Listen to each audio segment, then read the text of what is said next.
All right, hello dear students, welcome to ICR classes. और आज से हमारा जो एक सीरीज़ हम शुरू कर रहे हैं जिसमें डेली 5 मिनट की इंग्लिश की वीडियोस आपको मिलती रहेंगी, वोकैब की या ग्रामर की, जो कि आपके एग्जामिनेशन पॉइंट ऑफ व्यू से काफ़ी इंपॉर्टेंट रहेगी। तो आज हम प्रीपोजिशन से शुरू कर रहे हैं, ठीक है। ये डाई को लेके काफ़ी कन्फ्यूजन रहती है कि डाई के साथ अलग अलग प्रीपोजिशंस यूज होती हैं, ठीक है। डाई ऑफ हो गया, डाई फ्रॉम हो गया, डाई विद हो गया, तो किस तरीके से प्रीपोजिशंस यूज होती हैं और क्या मीनिंग होता है वो आज हम डाई वर्ब को लेके देखेंगे, ठीक है। तो चलिए शुरू करते हैं। देखें, डाई के साथ आप ऑफ का इस्तेमाल करते हैं, डाई ऑफ। डाई के साथ आप फ्रॉम का भी इस्तेमाल करते हैं, ठीक है। डाई के साथ आप विद का भी इस्तेमाल करते हैं, डाई विद। मीनिंग चेंज हो जाते हैं, वो आपको याद करना है। Die with. डाई के साथ आप इन का भी इस्तेमाल करते हैं, ठीक है। पहले मैं ये 4 बताता हूं, अभी 4 और हैं। डाई ऑफ, देखिए आप लोगों को पता है किल और डाई। किल जो है बेटा वो एक डूइंग है और डाई एक हैपनिंग है। जितनी भी हैपनिंग वर्ब्स होती हैं वो सब इंट्रांजिटिव होती हैं, उनके बाद आप नाउन या प्रोनाउन नहीं लिखते, बल्कि एक प्रीपोजिशन के बाद नाउन या प्रोनाउन लिखते हैं। तो डाई एक हैपनिंग वर्ब है बेटा, तो इसके साथ आप प्रीपोजिशन लिखते हो। अब डाई के साथ अलग अलग प्रीपोजिशंस यूज होती हैं, वो प्रीपोजिशन मैंने आपके साथ लिख दी है, उनको आप जरा देखें। पहला डाई ऑफ। देखिए, डाई ऑफ का यूज हम तब करते हैं जब कभी भी डेथ का जो कॉज है वो इनडायरेक्ट हो। इनडायरेक्ट कॉज ऑफ डेथ का मतलब क्या है कि जहां पर आप क्रिस्टल क्लियर किसी एक रीजन को आप एट्रीब्यूट ना कर पाए कि इस पर्टिकुलर रीजन की वजह से इसकी डेथ हुई है, तो उस केस में आप डाई ऑफ का इस्तेमाल करेंगे। तो डाई ऑफ का इस्तेमाल बेटा जब कॉज ऑफ डेथ क्या हो, इनडायरेक्ट हो, इनडायरेक्ट कॉज हो, इनडायरेक्ट कॉज। या फिर बेटा जो डिजीजेस होती है, बीमारियों की वजह से जो आप मर जाते हो, कोई कॉलरा की वजह से मर गया, डेंगू की वजह से मर गया, एज्मा की वजह से मर गया, तो बेटा ये जो डिजीजेस होती हैं किसी एक पर्टिकुलर रीजन नहीं होता, और भी आपकी बॉडी के अंदर कोमॉर्बिडिटीज आ जाती हैं, तो उसकी वजह से आपकी डेथ हो जाती है, तो ठीक है। तो डिजीजेस के केस में भी आप डाई ऑफ का ही इस्तेमाल करते हो, ठीक है। डिजीजेस के केस में मैं आपको कुछ एग्जांपल बता देता हूं बेटा। अगर कोई आदमी इलनेस से मर गया तब भी आप डाई ऑफ का इस्तेमाल करना। कोई भूख से मर गया, भूख मरी, ठीक है। स्टारवेशन से मर गया, स्टारवेशन से। मैं आपको बताता हूं एक बात, ठीक। कल मैं एक आर्टिकल पढ़ रहा था, अबाउट 60 मिलियन पीपल, ठीक है, इंडिया के 60 मिलियन लोग स्टारवेशन की वजह से मर गए। जो कॉलोनियल पॉलिसीज थी, उन पॉलिसीज की वजह say about 60 million Indians died of starvation. तो स्टारवेशन के साथ आप ऑफ का इस्तेमाल किया करो। या फिर बेटा शर्म के मारे मर जाना, ठीक है, ये मेटाफोरिकल मीनिंग होता है, तो शेम के साथ ऐसे इस्तेमाल किया करो। तो अगर कॉज ऑफ डेथ इनडायरेक्ट है या कोई बीमारी है बेटा, तो उन सबके केस में आप डाई ऑफ का इस्तेमाल किया करो। Die from. डाई फ्रॉम का इस्तेमाल आप तब किया करो जब किसी डेथ का कॉज कोई डायरेक्ट हो। डायरेक्ट होने का मतलब बेटा हो गया ब्रेन हैमरेज हो गया, कार्डियक अरेस्ट हो गया। There is a difference between heart attack and cardiac arrest, this is very important, ठीक है बेटा। इतनी साइंस नहीं आती लेकिन थोड़ी सी आती है मुझे। कार्डियक अरेस्ट और हार्ट अटैक।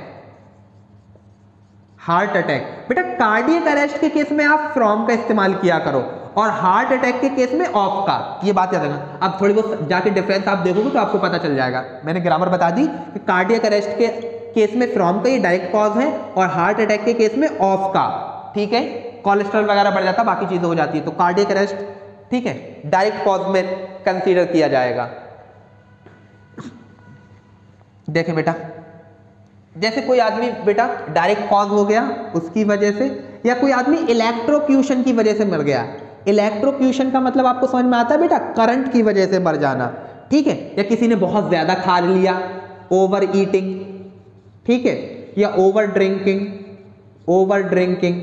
इन सबके केसेस में बेटा आप इस्तेमाल किया करो डाई फ्रॉम का, ठीक है। डाई विद बेटा मतलब कुछ लोग होता है ना कि साथ मरेंगे साथ जिएंगे, तो किसी के साथ मर जाना, डाई विद समवन बेटा, ठीक है। ये गांव वगैरह में जो होता है कि लोग फांसी लगा लेते हैं, तो डाई विद समवन हो गया। या फिर एक मुहावरा भी होता है बेटा, ईडियम है, एवरीथिंग डाइज विद टाइम, ये ईडीएम है बेटा, एवरीथिंग डाइज विद टाइम, ठीक है। इसका मतलब ये होता है कि with the passage of time everything just disperse, ठीक है, गो अवे, तो हर कोई चीज वक्त के साथ खत्म हो जाती है, गायब हो जाती है। तो ये ईडीएम है, एवरीथिंग डाइज विद टाइम, ठीक है। Die in, this is very important बेटा, डाई इन, अगर कोई इंसान किसी पर्टिकुलर इवेंट में मर गया, इवेंट का मतलब क्या होता है वो मैं आपको बताता हूं। जैसे बेटा कोई रोड एक्सीडेंट हो गया, प्लेन क्रैश हो गया, दीज आर इवेंट, ठीक है।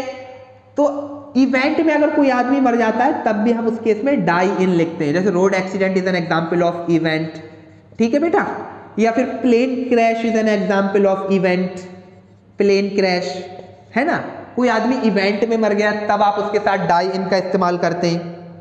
या फिर बेटा कोई बैटल फील्ड में मर गया, जंग के मैदान में अगर कोई मर जाता है तब भी हम उसके साथ डाई इन का ही यूज करते हैं, ठीक है। ये वाली बात समझ में आ गई। अब मैं आपको बताता हूँ, जब मैंने लॉ का एंट्रेंस दिया था तो उसमें ये ईडीएम आया था, ये भी एक ईडीएम होता है, die in harness, die in harness, this is an idiom बेटा, ये एक मुहावरा है, ठीक है। Die in harness, it is an idiomatic expression which means when a person die while serving in a particular position, ठीक है। जब आप किसी ऑफिस में होते हुए, किसी ओहदे पे होते हुए जब आपका इंतकाल हो जाता है बेटा, तो यू डाई इन हार्नेस, ठीक है। तो die during the service, die during the service, die during the service, ठीक है। There are couple of prime ministers of India which die in harness like as अटल, उनका नाम बताता हूं मैं, क्या नाम है, जिनको जय जवान जय किसान का जिन्होंने नारा दिया है, ठीक है, गांधी जी के साथ ही जिनकी पैदाइश हुई है, लाल बहादुर शास्त्री, टास्केंट में उनकी डेथ हो गई थी बेटा, ही डाइड इन हार्नेस। तो टू डाई इन हार्नेस का मतलब होता है डाई ड्यूरिंग द सर्विस, ठीक है बेटा। ये चार आपको प्रीपोजिशन समझ में आई डाई के साथ साथ, ठीक है। चार और हैं वो भी मैं आपको बता देता हूं, ठीक है, इसको हम मैं रफ कर बेटा। ये तीन और हैं, डाई फॉर, डाई थ्रो और डाई बाई। डाई फॉर का इस्तेमाल आप तब किया करो जब कोई पर्सन किसी कॉज के लिए, किसी रीजन के लिए बेटा अगर अपनी जान दे रहा है तो आप डाई फॉर का इस्तेमाल करेंगे। फॉर एग्जाम्पल किसी ने देश के लिए जान दे दी तो he died for a country, ठीक है। किसी ने पॉलिटिकल आइडियोलॉजी के लिए जान दे दी तो he died for a particular political ideology, ठीक है। तो बेटा किसी कॉज के लिए, किसी रीजन के लिए, ठीक है, किसी आइडिया के लिए या फिर देश के लिए जान देना डाई फॉर कहलाता है, ठीक है बेटा। या किसी बिलीफ के लिए आप ऐसे बोल सकते हो डाई थ्रो। बेटा अगर कोई आदमी लापरवाही की वजह से मर जाता है तो डाई थ्रो, नेग्लिजेंस लिखा करो, डाई थ्रो नेग्लिजेंस या डाई थ्रो नेग्लेक्ट, ये याद रखना, ठीक है। डाई बाई, बेटा अगर कोई सुसाइड करके मर जाता है, सुसाइड, ठीक है बेटा, या कोई आदमी वायलेंस की वजह से मर जाता है तो डाई बाई का इस्तेमाल किया करो। Is it clear to all of you? ये डाई के साथ अलग अलग प्रीपोजिशंस यूज की जाती हैं, इनमें से ही कोई एक पेपर में आ सकती है, आपको पता होना चाहिए, ठीक है। ऑलराइट डियर स्टूडेंट्स, अब नेक्स्ट वीडियो में मिलेंगे।